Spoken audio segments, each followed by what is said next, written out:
So Steve Jobs steps down from Apple as CEO this week, supposedly just takes a temporary leave, and there's a ton of stuff to talk about on this topic. What I think is most interesting, though, is that people are far more concerned, it seems like, with Steve Jobs stepping down as Apple's CEO, even just if it is temporarily, than they are about the fact that Yahoo just hired a new CEO. It's a twofold story of how important, how valued Steve Jobs is in the technology community, whether you're an Apple junkie or not. Steve Jobs is really seen as iconic in the community, and it also speaks to the fact that a lot of people are writing off Yahoo already because they're saying that it was big news for 2 or 3 hours. Everybody was talking about it. Oh, who's this Carol girl? And then nothing since then. Nobody's talking about her. I think it speaks on both fronts. I think it's really interesting news, though, Steve Jobs walking away. How much power does the CEO really have in this instance, and can anybody else lead Apple to the success that Steve Jobs was able to? I was going to say, I think it's possible, it's probable that Apple still is going to continue to be successful, but Jobs was the genius behind the products that made Apple huge. Up until they came out with the iPod, the iPhone, the iBook, Apple was just it was a Mac. It wasn't like a brand name. Now they've blown up, and I think it's because of Jobs. So I think a CEO can make an enormous impact. You had a really good point earlier, just talking about the guy they brought in seems like a phenomenal operations guy, a company that anybody or the kind of player that any company should be thrilled to have running the operations of their business. But what made Jobs and Tim Cook such a great match was that he was the operational genius and Jobs was the visionary. He was the guy that, dreaming up these great next generation products that nobody knew they wanted. Can Apple continue to be innovative without that kind of, just for like a better way to put it, genius at the top of the organization, with really an organizational guy running the company and not the creative type? Yeah, and I don't know, the answer to that is maybe / probably not. Yeah, I have to concur. I think with Yahoo, just to kind of cover that point, I think it's actually good that the market's not paying as much attention to them, so that they can actually get down to business and start making changes. I wouldn't be surprised if someone put a memorandum down that said, no more talking to PR, no more stories leaking, no more anything. That's actually a little bit premature. She hasn't stepped in yet, but I can imagine this being seen as a very, very good thing, like the market not paying attention to them, therefore letting them do their thing, and when they're ready to come back up, then the market will begin to repay attention to them. Yahoo's almost old news at this point, which I think for them is considered to be a good thing. I think the thing that keeps Apple always at the forefront is their innovation. That's They're right. always coming out with amazing products, and that's what makes a company. The business success and growth behind is one portion. With that innovation, you're nothing.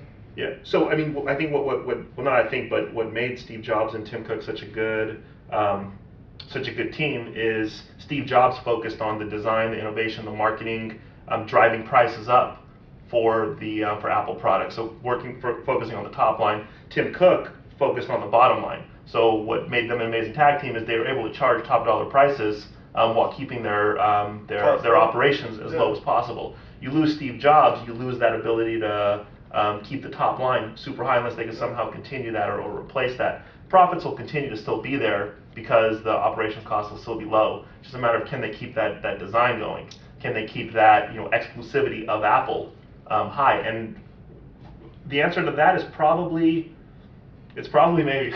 It's one of those things that you have to hope that the visionary Steve Jobs had the vision to know that one day he wasn't going to be at Apple anymore, and to start training, looking for, really, for lack of a better word, breeding those kinds of innovative people with a lot of ingenuity. Did he have the forefront and the vision to know that he needed to be training that? Well, this is his second run at Apple, and while he wasn't there, they didn't do well. No, and so you have to history is the best. I was going to say, only time will tell. Welsh at GE was identical. While he was there, company was doing great, but nobody realized how essential it was to the company until he left. Which is the same thing that's going to happen with Apple. So what I'm really curious about with Apple, I'm not sure how the company will do. The future will only tell. But what does it mean for the employees that are working for both Yahoo, both Apple, and employees that are considering working for those two companies? If you're considering working for Apple, Steve Jobs is out. Are you still as excited about working for the company, or are you less so? If you're working for Yahoo, or if you're considering an opportunity with Yahoo, are you interested in working for the company right now, or are you not? Do you wait and see? If you're an employee working for Yahoo right now, are you still as eager to leave? Or are you now saying, you know what, I'm going to wait and see what happens? It's an interesting place. I think that from a shareholder perspective and from an employee perspective, they're exactly opposite, Yep. right? From a shareholder perspective, I'm buying Apple right now because they're lower than they should be, but they have 5 years of products already lined up to come out. So they're in a good place, but as an employee, I don't know that I'm as excited about Apple anymore. You know what? I'm flipped actually. Really? As a stockholder, I'm buying Yahoo right now because they got nowhere to go but up. Well, here's but my concern with Yahoo. I'm concerned with Apple. My concern with Yahoo then is that no, from a long-term perspective, like I guess whenever I say from a shareholder perspective, I mean buying in the short term. Right. Buy it while it's low, it'll go up, sell it before there's a cliff. For Yahoo, I think it's the exact opposite. People aren't very excited about what Yahoo's doing right now. Carol has a lot of work in front of her, and that's probably not going to show for the next 18 months or so unless it's a sell. In which case, but as an employee, I see all of the potential that Yahoo has in the long run. So I see the market being really down on Yahoo for a while and not not seeing the initial innovation, not seeing the initial changes, and it continuing to slide. But as an employee, I'm thinking, there's a great business mind at the top who has the potential to take us places. I'm excited about working for them. I think that where I wasn't clear, we're probably actually on the same page. Long term, I'm flipped also. Yeah. I'm selling. That's what I'm thinking long term. I'm selling my Apple stock in the next 3 years.